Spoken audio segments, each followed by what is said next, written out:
Alors, je suis Ice Lolinel. Je joue depuis à peu près 5 ans. J'ai testé pas mal de classes différentes. Et je stream maintenant depuis quelques mois sur Twitch.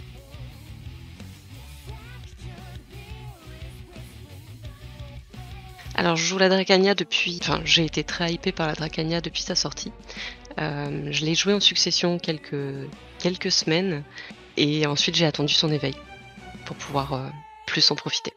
Je la joue seulement parce que elle est très mobile.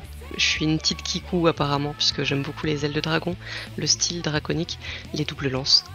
Son style de combat qui est beaucoup plus mobile que ce que je jouais avant, puisque j'ai testé pas mal de classes. Et voilà. Donc je joue Awakening, parce que j'avais testé donc Succession à sa sortie. Et le système de gestion de ions, puisqu'il y a un système de charge, en gros une batterie, ne m'avait pas plu en fait à la sortie, et du coup j'ai préféré attendre l'éveil, donc l'Awakening, en espérant qu'il n'y avait pas ce système, tout simplement. Et effectivement, l'éveil n'a pas ce système, il a par contre deux stances, qui est beaucoup plus intéressant pour moi. Pourquoi j'ai choisi Awakening et pourquoi je préfère ça? Parce qu'elle est plus mobile, plus réactive, elle a une mobilité qui est vraiment plus intéressante que la succession, et ses dégâts sont non pas plus intéressants ni plus importants, mais ils sont plus ciblés, et je préfère des classes avec des compétences plus ciblées. Alors, je la déconseillerais pas, en même temps je la conseillerais pas forcément, parce que elle demande beaucoup d'efforts, que ce soit en éveil ou en succession. Sauf peut-être sur des... En succession en tout cas, pas sur des spots où tu peux one-shot les mobs. Donc sur les spots early game, je pense qu'elle est quand même assez simple et facile à manier, puisqu'elle demande peu de compétences pour faire des gros dégâts en early game. Par contre, en late, sur des spots beaucoup plus compliqués, je conseillerais plutôt l'éveil à ce moment-là. Mais en même temps, elle demandera beaucoup d'efforts pour très peu de récompenses. Donc je pense qu'elle n'est pas forcément adaptée pour faire du PvE, mais en même temps, si la classe plaît, on peut quand même sortir des bons chiffres. Alors en 1v1 ou en large scale, alors on va commencer d'abord par le 1v1, je conseillerais plutôt l'éveil. Elle est beaucoup plus réactive, même si elle manque de protection. Elle a des bons dégâts de combo. Donc vous attendez pas à essayer de one-shot des gens avec un spell, c'est pas un serpent de ninja. Elle est beaucoup plus versatile, et avec les bons combos, tu peux faire d'énormes dégâts.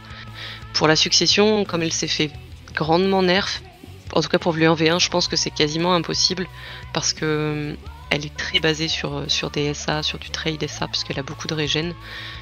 Pour le large scale, je pense que c'est plus la succession cette fois-ci qui est plus forte, puisque même si elle a été nerf, ses dégâts sont beaucoup plus... elle a beaucoup plus d'AOE tout simplement, c'est beaucoup plus simple. Et par contre la WAC est beaucoup plus mobile, elle peut plus facilement aller chercher les magos en backlane, elle peut beaucoup plus facilement choper les archers, etc.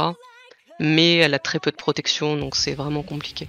Donc il faut réussir à se faire protéger par le main ball, tout en essayant d'aller choper les gens sur les côtés et sur l'arrière, puisqu'elle en a la possibilité avec sa mobilité. Alors, pour les points forts, puisqu'on va commencer par le meilleur, elle a beaucoup de mobilité. Que ce soit en succession ou en éveil, même si en éveil elle est beaucoup plus mobile encore que la succession, elle a beaucoup de mobilité et je trouve que c'est un point fort.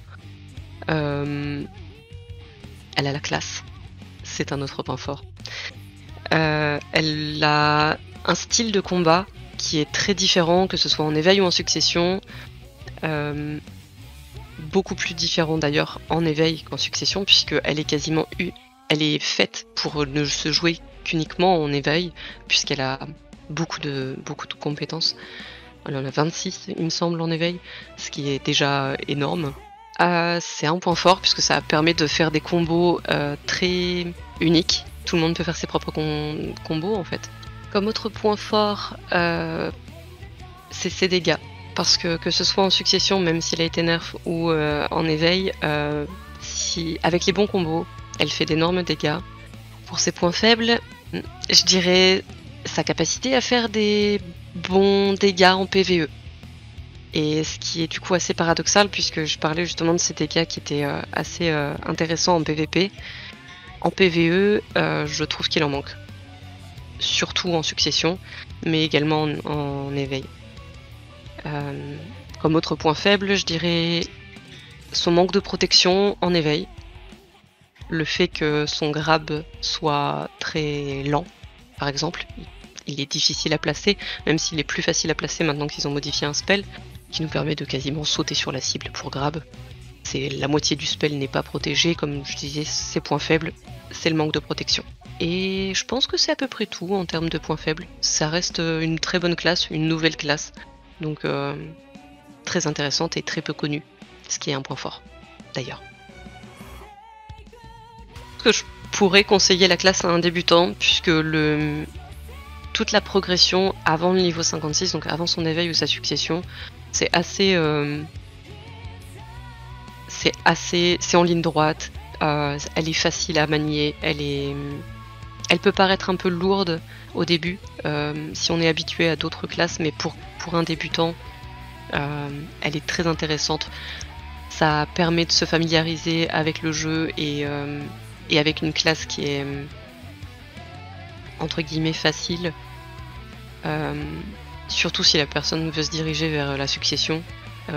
Ces spells s'enchaînent facilement, ils sont propres, ils sont beaux, très très intéressants. Mais pour l'éveil, je pense qu'elle serait beaucoup plus difficilement abordable, puisque justement elle a énormément de spells, elle ne peut quasiment pas passer de l'éveil à son skit pré-awak. Elle est plus difficile à aborder en fait. Donc je pense que ce serait plus compliqué pour un débutant, mais en même temps elle est passionnante, puisque justement elle a beaucoup de liens entre ses spells à découvrir, beaucoup de versatilité. Je pense que ce serait un bon moyen d'aborder le jeu et de commencer.